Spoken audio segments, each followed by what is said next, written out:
ఒకప్పుడు రాజకీయ నాయకుడు ఒక ఆరోపణ చేస్తే ఆధారాలు ఏంటి ఈ చూపించు అని అడిగేవాళ్ళు.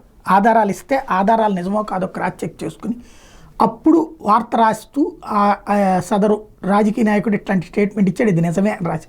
ఇప్పుడు అట్లా కాదు, గాల్లో దీపం లేదంటే కనుక రోడ్డు మీద మేము ఏమైనా మాట్లాడతాం, ఆ అన్నదానికి అనుగుణంగా చర్యలు తీసుకోండి అనేటటువంటి స్టైల్. దాంతోపాటు మీడియా అంతా అటో ఇటో చేరిపోయినటువంటిది. కాబట్టి ఏది నిజం అనే కంటే కూడా రాజకీయ కోణంలోనే జరుగుతుంది.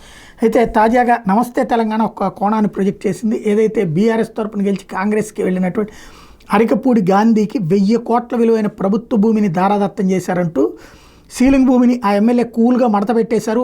100 ఏళ్ల నుంచి రెవెన్యూ రికార్డులో ఖరీజ్ ఖాతాగా కొనసాగుతూ వస్తున్న భూమి ఏమాయి చేశారేమో రాత్రికి రాత్రే పట్టా భూమిగా మారింది. 360 కోట్ల విలువైన 12 ఎకరాల ప్రభుత్వ భూమి ఎమ్మెల్యే భార్యాబిడ్డల పేరు రికార్డులకు ఎక్కింది. అత్యంత విలువైన ఈ భూమిని కేసీఆర్ అధికారంలో ఉన్నంతకాలం విలువైన ప్రజా ప్రయోజన ఆస్తిగా గుర్తించి కాపాడుకుంటూ వచ్చారు. పట్టణీకరణతో దీని చుట్టూ వందలాది కాలనీలు వెలిచాయి, కానీ ఈ భూమి చెక్కు చెదరలేదు. ప్రస్తుతం అక్కడ చదరపు గజం 80,000 నుంచి 90,000 వరకు పలుకుతోంది. ఇటువంటి భూమిని శేర్లింగంపల్లి ఎమ్మెల్యే అరికపూడి గాంధీ చెరబట్టారు. గోడదుక్కి కాంగ్రెస్లో కలిసిన ఆయనకు